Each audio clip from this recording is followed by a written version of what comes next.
How now, brown cow? How now, brown cow? How now, brown cow? The arsonist has oddly shaped feet. The Human Torch is denied a bank loan. You hear me? Andre! Look at me! Oh! Oh no! Oh no! They're coming in through the back door! Oh no! Oh no! Grab the children! Save the children!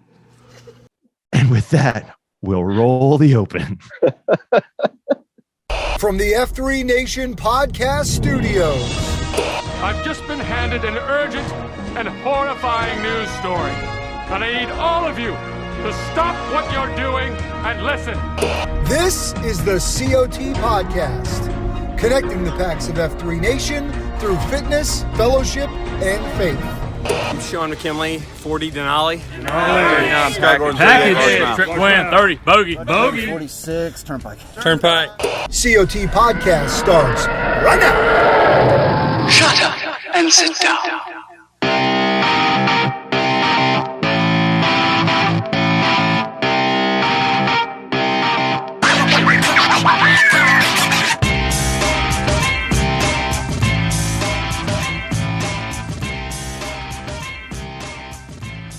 It. And we're back. Okay. And now who is this in the chair that I see before me? Oh my goodness. Can I just tell you that Please. I always have considered it a beautiful day when Repeato is around. And here I am looking in those beautiful baby blues.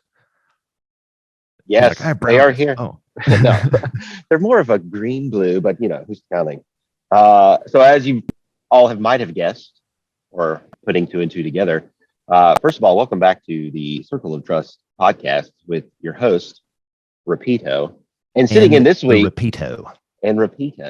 Sitting in this week for our fearless leader, production extraordinaire, and all things comms for F3 Nation, Hello Kitty is on a hiatus this week. And so yes, I have the distinct honor of sharing the podcast screen of is this the Roadmaster 3000 or whatever you guys call it? It is the Roadcaster. The Roadcaster Pro, it is. None other than the president of F3 Nation, Frank Dark Helmet Schwartz. How are you, brother? I'm well.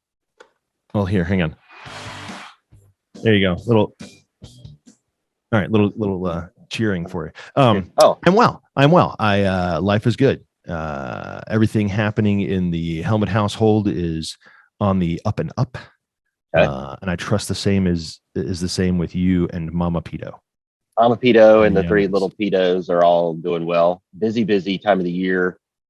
Extracurriculars are in full swing. We're getting close to summertime, all of those things. But I want to talk, we got a lot to get through today. We're going to try to, forge our way through it. You'll see just how much Kitty is responsible for, as I mentioned earlier. But you, my friend, have, it's funny. We've kind of swapped places. I'm now in sunny Florida. You are back in. Hey, that's right. New Jerusalem. In the New Jerusalem, yeah. In the New Jerusalem, as our buddy Greg would say. But you've got a nice glow about you. There was a lot of good content this weekend. You're fresh off of Sandlot Jacks, and I know we want to get a good rundown on that and talk all things F3 involvement down there. I think we had good considerable size of F3 guys participating throughout the weekend. I know there was some very specific beatdowns that Slaughter was leading. You were obviously there. There was like a ruck reunion I'd love to hear all about. So yeah, that's a good point. So obviously this is the time when normally you guys would do announcements, and one announcement is that for all of the buildup that we did over the last however many months it's been, right? Sandlot Jacks has finally happened. Yeah. And I know there were a number of guys who might have been a little skeptical, not quite sure, is it really worth it? Is this thing really going to happen? Is it really going to happen in a big way? And all that kind of stuff. So the first thing I will tell you is, holy moly, it was amazing. It is honestly probably one of the best run festivals I've ever been to. They just really, really did it right. And there was so much to do. There were so many things available to us. So to give you kind of the high level, so Slaughter and I drove down with the nation's very own Italian Job and the nation's doctor, Bones, who we'll hear from in just a little bit. He So looks the four like of he us was born to just live on a beach. my gosh, like it's almost like nauseating how attractive he is. Like, He's the it was color funny, of one that of the ti- table behind you. First of all, he's a fine mahogany to Ron Burgundy. it's really funny. He does. He has kind of a semi-Mediterranean-ish kind of look to him. But he, went down with those four guys, the four of us, and it was, I mean, obviously hilarious fun on the way down, on the way back. But we went down together. Slaughter and I led a workout on Saturday morning. We hung out with guys a little bit when we got there on Friday night and went and kind of saw some keynote speakers and stuff from the festival. The speakers were amazing all weekend long. I mean, it was really, really, really top shelf. So we hung out with some guys Friday night.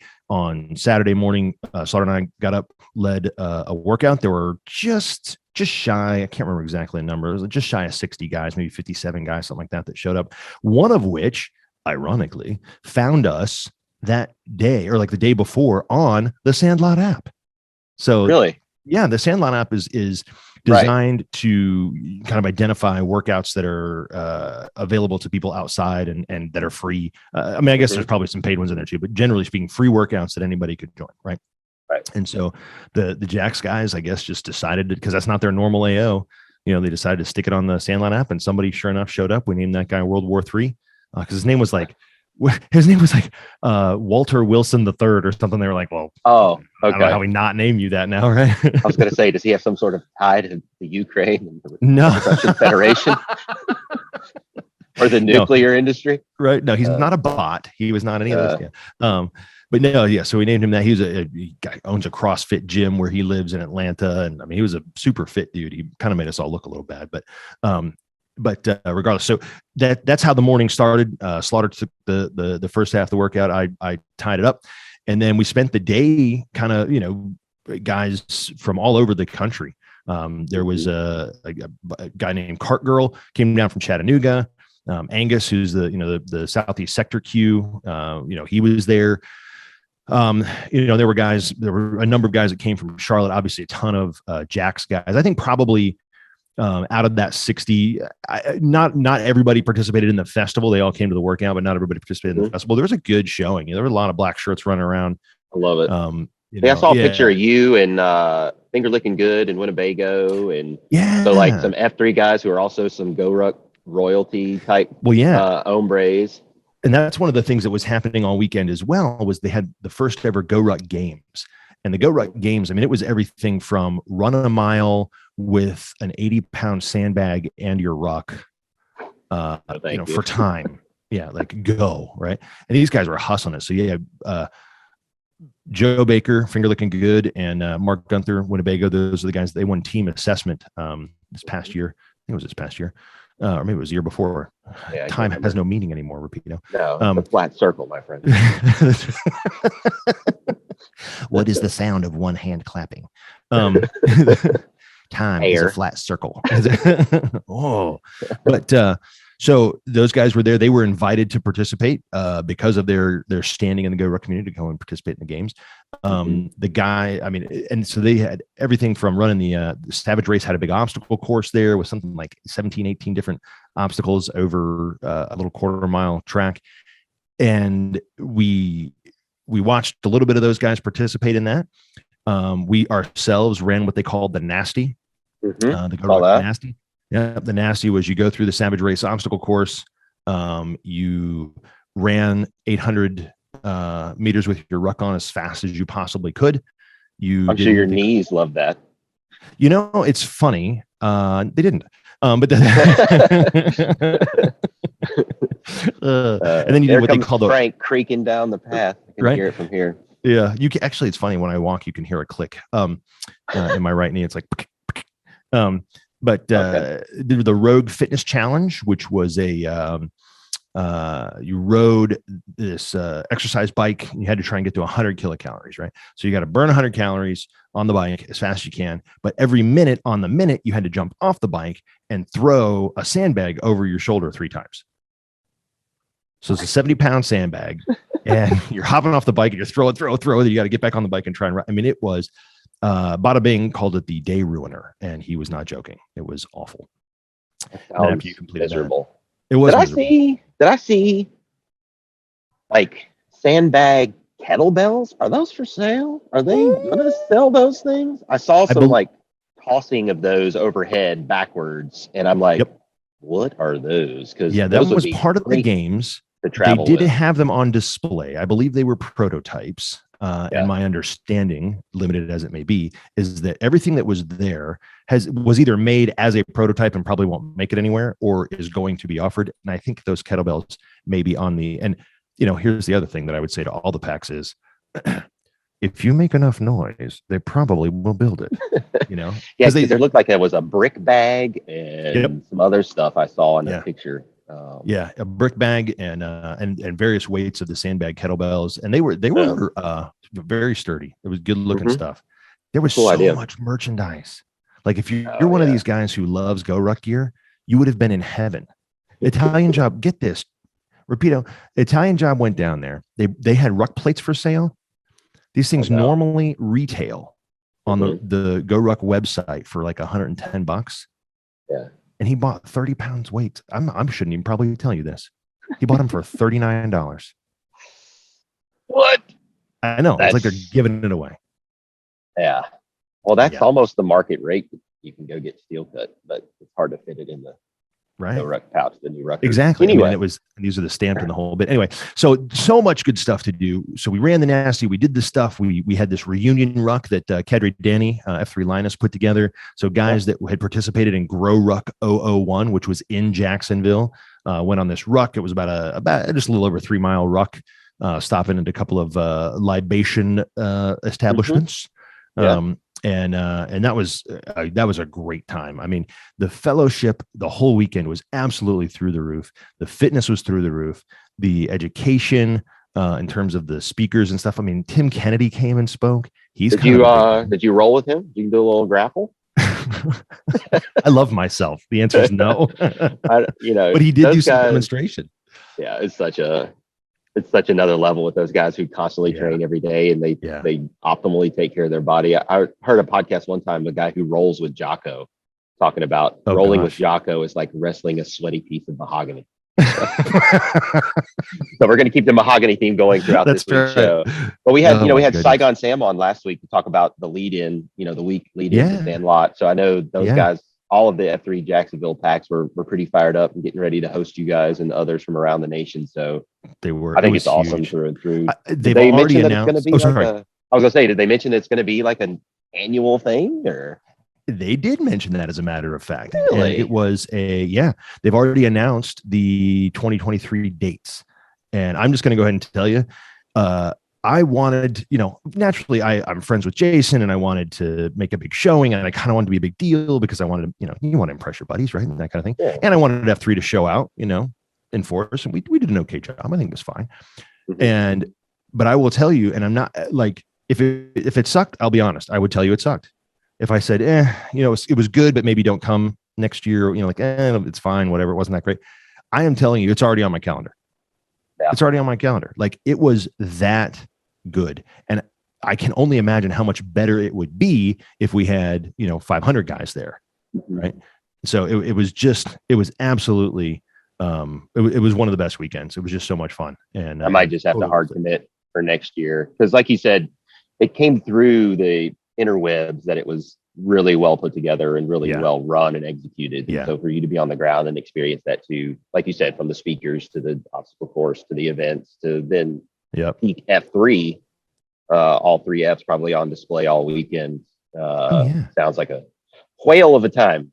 It really was. It was. I mean, I can honestly say it was one of the more fun weekends. And so, being here with the XQ of Grow Ruck for the Nation, and I being theoretically some sort of influence in your life in terms of F3, I am going to say maybe don't have a Grow Ruck in April next year, because everybody should be going to this. Like, it is. That's a fantastic. I'm going to write that down. That's a fantastic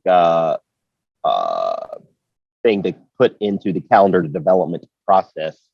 The CDP, as we're deconflicting various events and regions and in other corners of the world about where we want to try to do one of these and get the GTE to the packs. That's a great idea. Yeah, because I'll tell you, I mean, we are going to have a much more significant presence, not just from PAX on the ground, but in other ways as well at next year's festival. And I'm excited to announce some of those kinds of things as they develop. Well, I hope you come back on this show and talk about it. Well, you heard it first, right?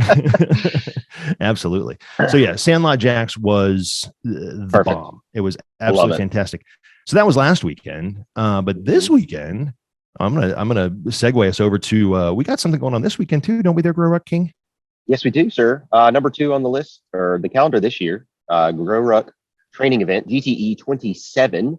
Taking place in Nashville, Tennessee, and the greater Nashville regions all around that part of that great state, and then others from around the Midwest, central part of the country, all converging themselves around another outstanding GTE weekend. The cadre coming there on the ground, as well as a couple other cadres in training, going to get their feet wet and immersed into both literally and figuratively. And figuratively.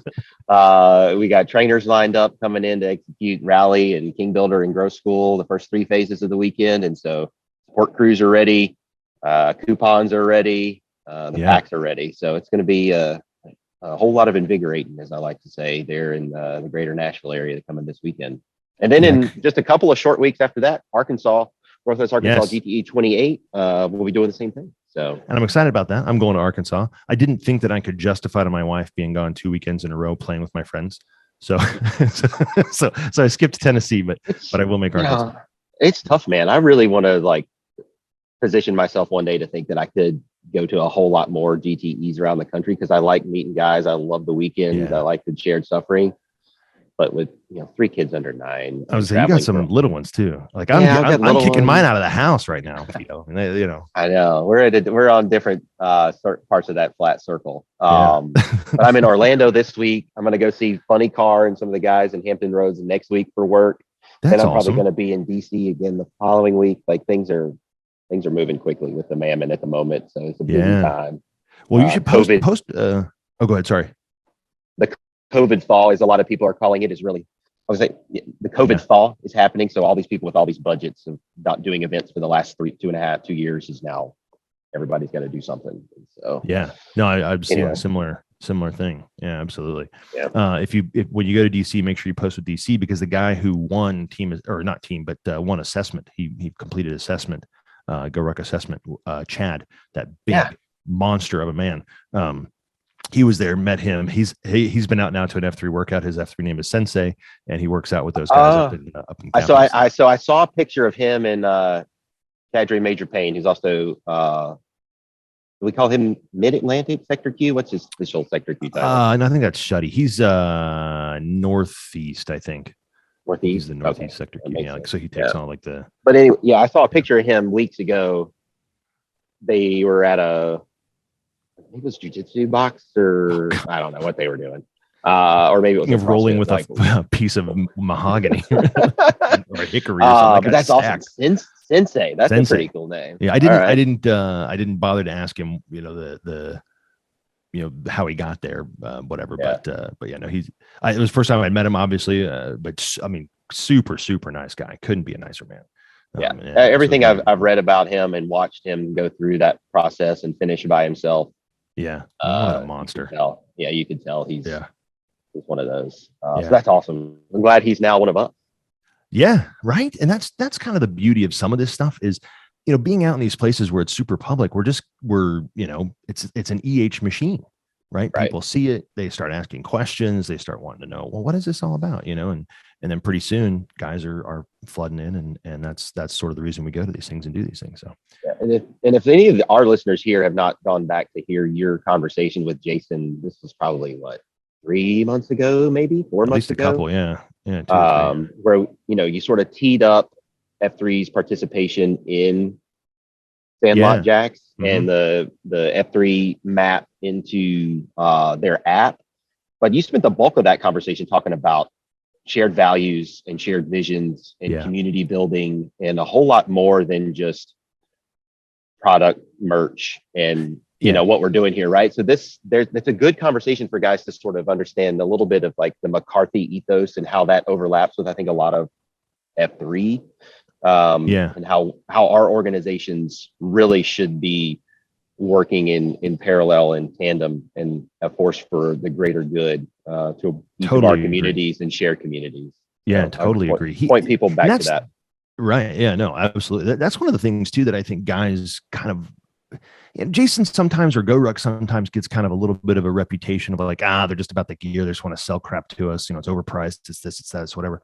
And I'll tell you, look, Jason has a right to make money as just like anybody else, right? As a fellow capitalist, I appreciate what he does. Right. I mean, it's a thing, but I can tell you, and I'm saying this with absolute sincerity, unless something changes, which I suppose is possible, he's a man on a mission. He's not on a mission to sell you bags either.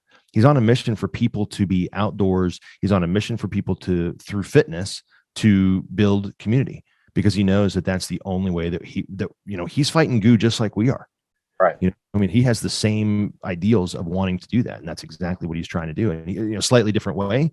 Right. But that was something that was like, you're in this place. And I know we're going back to Sandlot, even though we kind of moved on to GTE, but just to pop back just for a quick second, but you're in this place and there's, hundreds and maybe thousands of people, around, and people just are leaving their stuff everywhere, and without a second thought, because that community would never, would steal from each other. It wouldn't even make sense to them. They just can't. Well, sort of. No one will do it.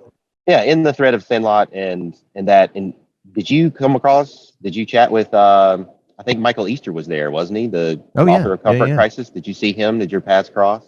Oh yeah. I mean, he was on the podcast a little before Jason was, and we hung out actually for quite a while. Highly recommend reading Comfort Crisis for any of the listeners that's not read that, and that really folds into the GTE talk and doing the hard thing and getting outside of your comfort zone. Everything's absolutely handed for you in 2022.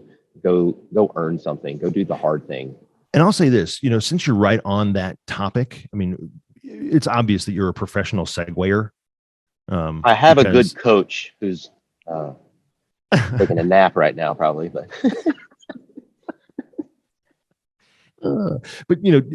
along that exact vein, though, of making things harder and doing the harder things and doing things that are tougher. We got a little piece of audio from the Nantan call that was on Friday. Slaughter and I took that from the back seat of Italian Job's truck. No, I was on both of those calls, and I was fired up after both of them. So I'm excited to play this clip right here. Everybody needs to hear it. I think you're right. And so this is, and we'll debrief it just briefly after we play, but this is kind of, this was sort of the message that Slaughter had for the Nantans. And I think it's worth hearing on a PAX level as well. But it's kind of the state, if you will, of the first F. So Slaughter, we'll toss it to you in the past. In the spirit of connection, I want to talk about a specific type of connection that I think that as a nation we can improve upon. It cross-pollinates with the Q Point candor.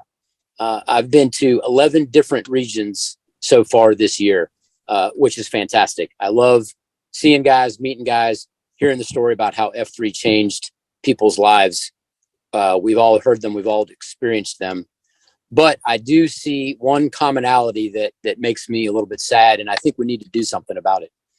Every single time I go somewhere, I see guys quitting, shortcutting on the first F. I call my infamous slaughter starters, which is 20 burpees in a row, and less than half the guys ever do 20. Most guys don't even do 10. We're doing flutter kicks, and guys are putting their legs down after 10 kicks. We'll do some Merkins and then stay in the plank and go over to a plank jack. Guys are hitting their knees. I think we're getting soft as a nation. And in the spirit of the disclaimer, do what you can, modify as necessary. We won't leave you behind. That's all true. I think, but we cannot let people quit on themselves. It gets a little bit hard and people stop. Being in a plank for 2 minutes, that's tough. Doing 20 burpees, that's tough. But people are quitting at the first sign of trouble, at the first sign of pain and discomfort. This should be like an Aerosmith concert in 1977. When we open up registration for Grow Ruck, there should be a flipping line of people to register. People aren't going to Grow Rucks because they know they're hard. So as brothers in the gloom, as the leaders all around this country and around this world, I think we need to do something to start holding men more accountable to do more. What's happening is people are showing up and they're checking that box. I got up early. I went to an F3 workout. That is my definition of acceleration today. You never see people doing Merkins to failure anymore. You never see guys doing burpees to failure. People are kind of drifting back towards the end of the line when we're moseying somewhere. And I think that this first F is kind of the gateway drug into everything else in our lives. If we're not out there giving it our absolute all first thing in the morning, then what kind of precedent are we allowing our brothers to set for themselves throughout the day? So, I mean, that's pretty strong.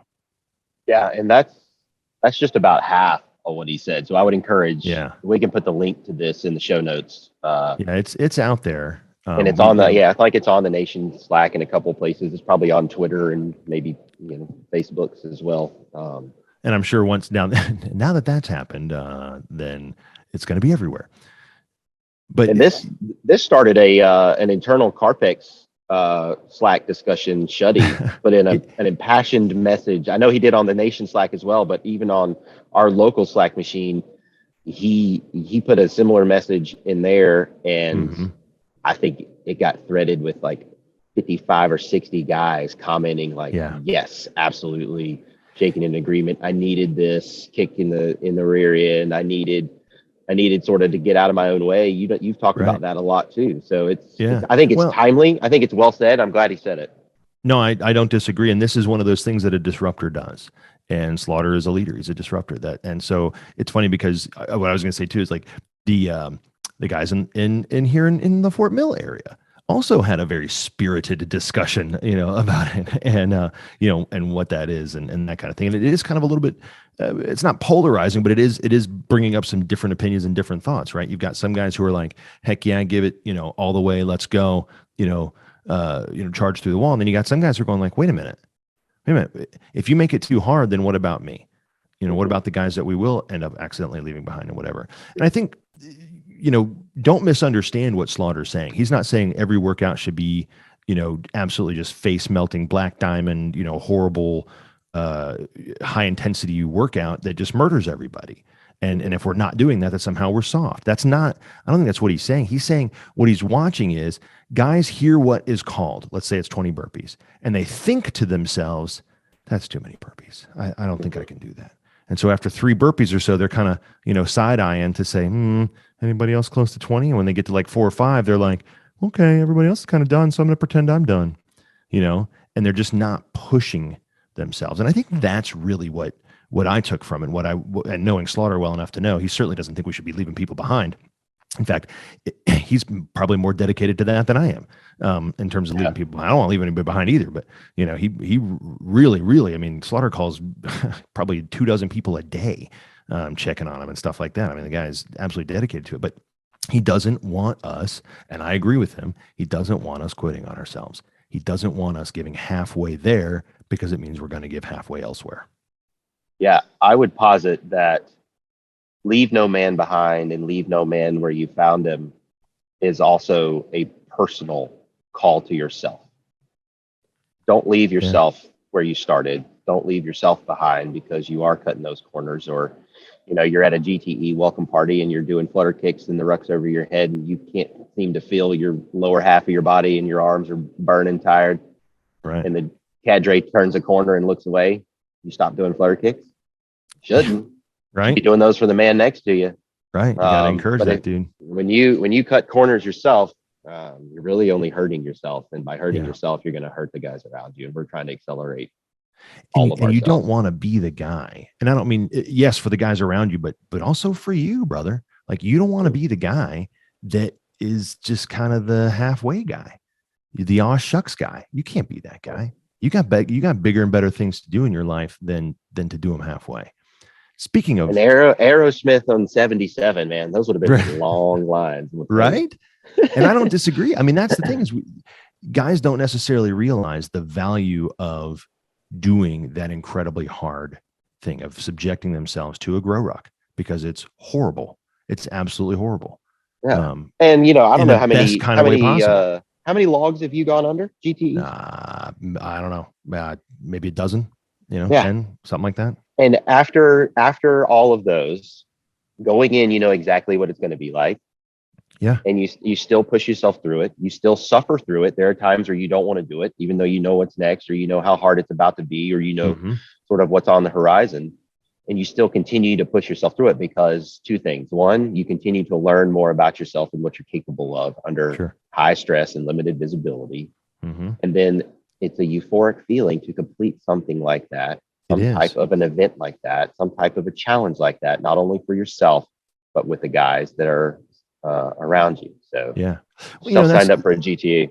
And I look at it too, even having done a number of them, some guys go, okay, I've done it, one and done, check the box. I don't have to do it again. It's kind of like Slaughter was saying, like I checked the box in the morning and okay, good. I got up early and I walked around a little bit. And now I'm fine. I did my duty. Yeah. I'm still practicing. These are reps for me. I don't stop doing Merkins just because I did a perfect Merkin once. That's not how it works, right? These are reps. Just because I even kind of know what's coming and I know a little bit of what to expect and that sort of thing, I still have to go through it over and over and over again to push myself. Now it's not maybe the same push as it was the very first time, right? But it's reps. I've got to get the reps in. I need to know. And the other thing is this time I only carried 60 pounds. And maybe next time I go, let's see how far I can take that 120. Let's just see what happens. How much can I really do here?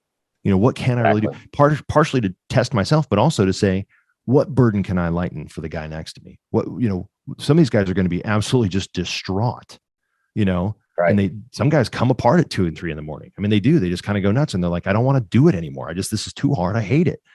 And I need to be there because I've done a bunch of them and I can look at that guy and go, hey, I get where you're coming from, but check this out. We're gonna be okay. We're going to make it. Well, guess who gets screwed? Oh, go ahead. I was going to say, and in the spirit of training our bodies hard and going after it and getting after it, recovery is also an important thing. Oh, yeah. Oh, man. I mean, look at this guy. He's on like some kind of mission of Segway greatness. No, I'm actually just trying to keep us moving because I'm going to probably get kicked out of this little conference room I'm in. And I know I'm about to get kicked out of here too. So why don't we go to a little advice about recovery, and then we listen to the Bones segment. Let's do it. Hello, COT Podcast. It's another great day for wellness. This is Bones with a health tip for the PAX of F3 Nation. Okay, PAX, this tip has been floating around in my head for several years. In fact, when I first learned about it, I was super excited about trying it. The only problem, there wasn't any opportunity for me to try it out. So last week, when Repeato suggested I look into float tanks, it piqued my interest in revisiting this health-promoting habit. As it turns out, there are several local facilities that offer this unique service. Like many other fascinating and revolutionary ideas, float tanks were pioneered by an academic asking a question. In 1954, John C. Lilly began experimenting with the mind's response to sensory deprivation. There was a debate about what would happen if the brain, the center of consciousness, was deprived of all sensory information. Lilly wanted to find out. He built a large flotation chamber, which he filled with water. With the use of a diving suit, the face mask painted black to block out all light, he submerged his study participants into the flotation chamber. His results showed that participants came out of the chamber and reported feelings of intense relaxation and calm, with some even reporting epiphanies of personal discovery and self-realization. Over the next several decades, Lilly recruited the help of others and redesigned the tank to be more appealing to the general public by allowing floating versus submerging and adding the secret ingredient, salt. Now, this isn't your average table salt. Instead, Epsom salt is used, which is much more skin-friendly salt that has long been recognized for its health benefits. This salt water, filled nearly to the point of saturation, about 1,000 pounds, creates an extremely buoyant environment, making the act of floating entirely automatic, essentially counteracting the sense of gravity and letting the body relax more than ever before. Today, float tanks focus on creating a soundproof, light-proof, ultra-buoyant environment where people can enter and experience a complete blackout of their external senses. The benefits of float tanks are numerous and include increased blood circulation, increased healing abilities, pain management, increased creativity, and stress reduction. Float facilities are gaining popularity throughout the U.S. and can be found in most major cities. The average session time is approximately 1 hour and costs between $60 to $80. I have located several in the Charlotte region and plan on making my first visit in the next couple of weeks. So Pax, if you want to try something extremely unique, I suggest you check out a float tank facility near you. It may not only provide some great rest and relaxation, but possibly help you discover that next great idea. Kitty and Repeato, I definitely encourage you boys to check out a float tank and let us know all about it. Keep up the good work, men. This has been Bones guiding the Pax of F3 Nation on their hunt for wellness. Gotta go. Now, look, I don't know if that's my exact method of recovery, but it kind of sounds nice. I mean, it doesn't sound bad. And I'm just happy to go with ask and ye shall receive, because I asked specifically for that, and super appreciative of Bones to do a deeper dive or a deeper float, maybe is a better pun there. I don't know. I like what you did there. But I'm going to go check it out. There's a place not far from where I live that is doing this, like I mentioned a couple shows ago. So yeah, get after it. I'll report back to you. And I can't say for sure, Kitty, I can't say for sure whether or not they'll allow you to float in olive oil, but you may try. You may try. Maybe avocado. Maybe avocado. No canola, though. We know that for sure. No, canola is definitely out. not. No, definitely not. Oh my goodness! All right, well, my friend, we've been rambling for a while. Yes, and it's at this point in the show where no, this is a sign of the times. Where I bring in a quote worth Repeato, and if you've been following me on Twitter this week while I'm on travel, I've been doing travel tips worth Repeato. I did notice your Team Unpack. I noticed that one. I saw that. Team Unpack and Hotel Coffee was the travel tip number 2 this morning. Awesome, love it. But for this week's quote, it's funny, I already mentioned part of this phrase in an earlier conversation and didn't mean to, but as we've been talking about propelling ourselves forward and acknowledging, our shortcomings and doing the hard thing and being okay with getting outside of our comfort zone and pushing ourselves, this week's quote helps put a lot of that into perspective. So, quote, "If you could kick the person in the pants responsible for most of your trouble, you wouldn't sit for a month." You could kick the person in the pants who's most responsible for your trouble, then you wouldn't sit for a month. Exactly. Imelda Marcos. No. Close. No. Teddy Roosevelt. Oh, okay. Basically the same. Yeah. Essentially. Oh man. So, looking inward on a lot of things, I think more of us do that, or more of us should do that than we do. And those guardrails should be in place through a shield lock. If you don't have one of those, they'll help you out there. Yep. So it was good for you to join us this week, my friend. I really it was awesome. I really appreciate it. And I'll leave everyone with this, and that is, nation, if another man hasn't told you this today, I love you. Kitty loves you. Let's get after it. Repeato loves you. Repeato loves you. Nailed. Period. It. Period. We out. This has been the COT Podcast, connecting the Pax of F3 Nation to something bigger than themselves. Please rate and review the show and share it with your F3 brothers, friends, family, and sad clowns who might need a little F3 in their lives. Follow all things F3 on Twitter at F3 Nation, and follow our show at F3 COT Podcast. I'm Brian Jodas, 40, Hello Kitty. And I'm Jamie Roseborough, 38, Repeato. And this has been the COT Podcast.